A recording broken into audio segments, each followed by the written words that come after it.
আল্লাহ পাক রব্বুল আলামিন এই উম্মাতের মধ্যে দুইজন ব্যক্তির কাছে সালাম পাঠিয়েছিলেন। কয়জন ব্যক্তির কাছে?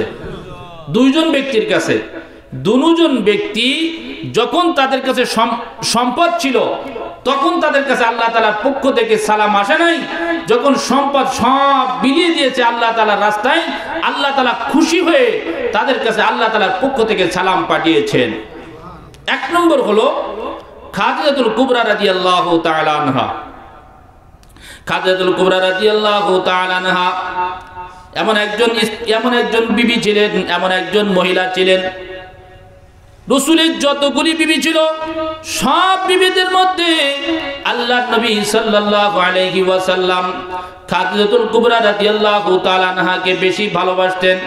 এই খাদিজাতুল কুবরা রাদিয়াল্লাহু তাআলা আনহা মক্কার মধ্যে সবচেয়ে ধনী মেয়ে ছিলেন, এর মতো ধনী আর কেউ ছিল না। আল্লাহ নবী সাল্লাল্লাহু আলাইহি ওয়াসাল্লাম যখন নবুয়াত পেয়ে গেলেন, কোরআন যখন তার উপরে নাজিল হলো, এখন রাসূল পেরেশানিতে পড়ে গেলেন। মানুষটাকে বিভিন্ন রকম বলে তাকে গালিগালাজ করতে লাগলো। কেউ তাকে ফকির বলতো, কেউ তাকে এতিম বলতো। খাদিজাতুল কুবরা রাদিয়াল্লাহু তাআলা আনহা শুনে মনে করলেন, আমার সম্পদ আছে, আমার স্বামীর কাছে সম্পদ নাই, দ্বীন প্রচার করবে, কোরআন প্রচার করবে, এটার জন্য আমার স্বামী অপমানিত হবে, এটা তো আমি ভালোবাসি না। খাদিজাতুল কুবরা রাদিয়াল্লাহু তাআলা আনহা তার সব সম্পদকে রাসূলের নামে হাদিয়া দিয়ে দিলেন, সব হাদিয়া দিয়ে দিলেন। এখন যখন সব হাদিয়া দেওয়া শেষ, তার কাছে আর কোনো সম্পদ নাই। এমন একদিন সময় চলে আসলো, খাদিজাতুল কুবরা রাদিয়াল্লাহু তাআলা আনহার ঘরে 3 দিন পর্যন্ত আর চুলা জ্বলে না, খাওয়ার কোনো ব্যবস্থাপনা নাই, চুলায় কি জ্বালাবে এমন কোনো ব্যবস্থাপনা নাই। আল্লাহ পাক রব্বুল আলামিন জিবরিল আমিনের মাধ্যমে পাঠিয়ে দিলেন, জিবরিল জলদি চলে যাও খাদিজার কাছে, আমার পক্ষ থেকে সালাম জানাও। এই মুহূর্তে যেন খবরদার সে ধৈর্য হারা না হয়ে যায়। জিবরিল আমিন এসে আল্লাহ তাআলার পক্ষ থেকে সালাম জানাইলো যে খাদিজা রে, আল্লাহ তাআলা খুশি হয়ে তোমাকে সালাম জানিয়েছেন, খবরদার যেন তুমি এই মুহূর্তে যেন ধৈর্য হারা হয়ে যেও না। মাল যখন ছিল তখন আল্লাহ সালাম আসছে না, যখন ছিল না তখন হ্যাঁ আসেন। আবু বকর সিদ্দিক রাদিয়াল্লাহু তাআলা আনহু আল্লাহর নবী সাল্লাল্লাহু আলাইহি ওয়াসাল্লাম যুদ্ধের যুদ্ধের জন্য সমস্ত সাহাবা একরামের কাছে সম্পদ চাইলেন। যার কাছে যা আছে সব আমার কাছে দাও, যে যতটুকু পারো দান করো। আল্লাহ নবী সাল্লাল্লাহু আলাইহি ওয়াসাল্লাম এই ঘোষণা করার সাথে সাহাবা একরাম প্রতিযোগিতা শুরু করে দিলেন। ওমর ফারুক রাদিয়াল্লাহু তাআলা আনহু বললেন, আজকে আমি আবু বকরের থেকে বেশি দান করব, কারণ আবু বকরের তো দান করতে করতে আর কোনো টাকা নাই, পয়সা নাই। আজকে আমি দানের প্রতিযোগিতা করব, আবু বকরের থেকে আমি বেশি দান করে আমি সবচেয়ে বেশি নেকি নিব। সবাই সম্পদ এসে উপস্থিত করেছেন। রাসূল করিম সাল্লাল্লাহু আলাইহি ওয়াসাল্লাম উসমানকে জিজ্ঞাসা করেন, উসমান তুমি কি নিয়ে আসছো? ওমরকে জিজ্ঞাসা করে, ওমর তুমি কি নিয়ে আসছো? আর আবু বকর সিদ্দিক রাদিয়াল্লাহু তাআলা আনহুকে জিজ্ঞাসা করেন, আবু বকর তুমি ঘরে কি রেখে এসেছো? আবু বকর রাদিয়াল্লাহু তাআলা আনহু বলেন, আমি ঘরের মধ্যে শুধুমাত্র আল্লাহ এবং আল্লাহর রাসূলকে রেখে এসেছি। আবু বকর সিদ্দিক রাদিয়াল্লাহু তাআলা আনহু তার সব সম্পদ দান করে তার পরনীয় পর্যন্ত আর কিছু ছিল না। একদিন সালাত চট পরে রয়েছেন, এখন পরনীয় কোনো পোশাক নাই। গরিব এই জন্য নয়, বরং সব সম্পদকে দ্বীনের জন্য রাসূলের কাছে সব দান করে দিয়েছেন। দান করার পরে এখন আর পরনীয় কিছু নাই, তিনি সালাত চট পরে আছেন। আল্লাহ পাক রব্বুল আলামিনের কাছে এই মুহূর্তটা অনেক বেশি পছন্দের হয়ে গেল। আল্লাহ পাক রব্বুল আলামিন জিবরিল আমিনের মাধ্যমে পাঠিয়ে দিলেন, যাও আবু বকরকে সালাম জানাও। যে কথা বলতে চেয়েছিলাম, দুইজন ব্যক্তি এমন যাদের কাছে আল্লাহ তাআলার পক্ষ থেকে সালাম পাঠিয়েছেন। কখন পাঠিয়েছেন? যখন সম্পদে ভরা ছিল তখন নয়, বরং সম্পদ থেকে যখন খালি হয়ে গেছেন। সম্পদ কামাই করা এটা কোনো দোষণীয় না, সম্পদ কামাই করতে হবে, কিন্তু সম্পদ কিন্তু মানুষকে দূরেও সরায় দেয় দিন থেকে। কি বলেন ঠিক কিনা? দুনিয়া আর আখিরাত একসাথে হয় না, দুনিয়া আর আখিরাত একসাথে হয় না। দুনিয়া হলো মানুষের জন্য জরুরত, যতটুকু প্রয়োজন ততটুকু করবে, এর থেকে বেশি যখন ফিকির করবে তখন এই মানুষটা দুনিয়ার ভিতরে ডুবে যায়। আর যখন কোনো মানুষ দুনিয়ার মধ্যে ডুবে যায় তখন সে আস্তে আস্তে আখিরাতের কথা ভুলে যায়, কোরআনের কথা ভুলে যায়, নামাজের কথা ভুলে যায়, তখন আর আখিরাতের কথা তার আর চিন্তাই থাকে না। এই জন্য দুনিয়া মানুষের জন্য হলো জরুরত। এই জন্য আমাদের মুরব্বীরা উদাহরণ দিয়ে বুঝাইছেন যে দেখো দুনিয়াটা হলো ওই নৌকার মতো, নৌকা যেরকম পানি ছাড়া চলতে পারে না, কি বলেন ঠিক কিনা? নৌকা কি পানি ছাড়া চলতে পারে? নৌকা কিন্তু পানি ছাড়া চলতে পারে না। আশরাফ আলী থানভী রহমাতুল্লাহি আলাইহি বলেন নৌকা কোনোদিনও ডাঙ্গায় চলে না, এটা পানিতে চলে। তো তোমরা বুঝে রাখো, নৌকা যেমন পানি ছাড়া চলতে পারে না, নৌকার জন্য পানি জরুরি।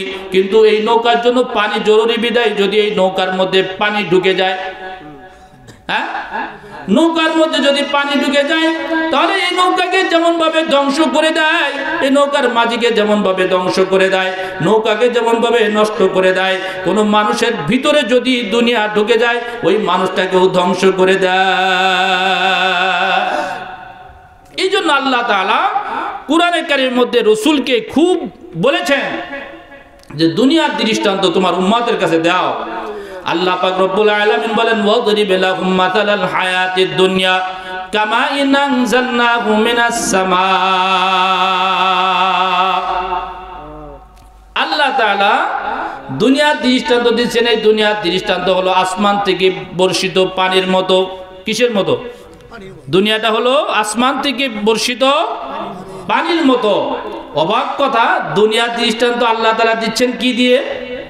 পানির সাথে। বলেন পানির সাথে এটার কি মিল হলো দুনিয়ার? দেখেন ব্যাখ্যা করলে বুঝবেন যে আল্লাহ তাআলা কেন পানির সাথে দুনিয়ার দৃষ্টান্ত দিলেন। ওয়াদরিব লাহুম মাসালাল হায়াতিদ দুনিয়া কামা আনজালনাহু মিনাস সামা। আল্লাহ তাআলা বলেন এই দুনিয়াটা হচ্ছে আসমান থেকে বর্ষিত পানির মতো। অর্থাৎ পানির অপর নাম আমরা কি বলি বলেন? পানি না হলে বাঁচা খুব দুষ্কর হয়ে যায়। আমরা কথাই বলি যে পানির অপর নাম হলো জীবন। অর্থাৎ পানি না হলে বাঁচা খুব মুশকিল হয়ে যায়। কথা ঠিক না? আচ্ছা বলেন তো, যখন পানি বেশি হতে হতে হতে হতে ওই সাগর থেকে যখন আমার রাস্তায় চলে আসে তখন পানির নাম কি হয়? আবার এই পানি যখন রাস্তার থেকে ঘরে চলে আসে, দেখেন যখন নদীতে ছিল উপকারী ছিল, রাস্তায় চলে আসলো বিপদ বাড়ছে না কমছে? আবার রাস্তা থেকে যখন ঘরের ভিতর ঢুকলো তখন বিপদ আরো বাড়লো না কমলো? আবার ঘর থেকে যখন পানি আস্তে আস্তে হাঁটু পর্যন্ত হলো বিপদ বাড়লো না কমলো? আবার এই পানি বাড়তে বাড়তে যখন কোমর পর্যন্ত হয়, যখন বুক পর্যন্ত হয়, যত বাড়ে ততই বিপদ। কি বলেন ঠিক কিনা? অর্থাৎ এই কোরআন পানি দিয়ে উদাহরণ দিয়ে কথা বুঝিয়ে দিয়েছেন। এই পানি যেরকম প্রয়োজনীয়, প্রয়োজনের থেকে যত বেশি হয় ততই তোমাকে বিপদে ফেলিয়ে দেয়। এই সম্পদ প্রত্যেকটা মুসলমানের সন্তানের জন্য প্রয়োজন। প্রয়োজনের থেকে যত বেশি কামাবে ততই সে বেশি বিপদে পড়বে।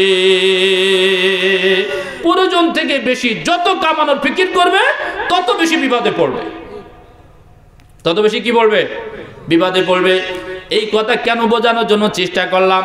আজকে তিনটার ব্যবসার কথা, কোরআন তেলাওয়াত, নামাজ, দান, এই তিনটার ব্যাপারে আমাদের সকলের উত্তর হলো সময় নেই। কি নেই? যদি বলি হুজুর আজকে কে কে ভাইজান আছেন কোরআন তেলাওয়াত শিক্ষা দেওয়া হবে, কোরআন শিক্ষা দেওয়া হবে, কে কোরআন শিখবেন? দেখবেন সবাই ব্যস্ত। কি বলেন? বলেন আজকে মসজিদে যদি 600 মুসাল্লি থাকে, 600 মুসাল্লির মধ্যে 100 মুসাল্লির মধ্যে প্রায় 95% মুসাল্লিরা সহি শুদ্ধভাবে কোরআন তেলাওয়াত করতে পারে না। কি বলেন ঠিক কিনা? অথচ নামাজ তো পড়ে যাচ্ছি। বলেন কোরআন ছাড়া কে নামাজ হবে? হ্যাঁ, ইমাম সাহেব যদি বলে আসেন শিখাই দিব, উত্তর কি হয়? সময় নেই। কি হয়? কথা ঠিক না? তো বলেন আমি যদি সময় নেই কথা বলি, দুনিয়ার পিছনে দৌড়াইতে থাকি, তো মাথায় রেখে দেন দুনিয়াটা কিন্তু জরুরতের থেকে যদি আমি বেশি দৌড়াই এটা আমার জন্য বিপদ টেনে নিয়ে আসবে। শুধু দুনিয়াতে বিপদ নয়, বরং এই দুনিয়া আমাকে পরকালেও বিপদের ভিতরে ফেলাই দিবে। এই জন্য আমি বোঝানোর চেষ্টা করছি, আজকে নিয়ত করে নেন এই 3টা আমলকে কোনো সময় ছাড়বো না ইনশাআল্লাহ। যত কষ্ট হোক কোরআন তেলাওয়াত শিখবো, কোরআন তেলাওয়াত করবো, যত কষ্ট হোক এটা 5 ওয়াক্ত নামাজ জামাতের সাথে পড়বো, যত কষ্ট হোক আমার ক্ষমতায় আমার সাধ্যে যতটুকু আছে ততটুকু আমি আল্লাহর রাস্তায় দান করবো। পারবো না ইনশাআল্লাহ? আমাদের বাধা কোথায়? বাধা তো একটা জায়গায়। আমার বাধা হলো যে আমার সময় নাই, দুনিয়ার মধ্যে আমি ব্যস্ত আছি,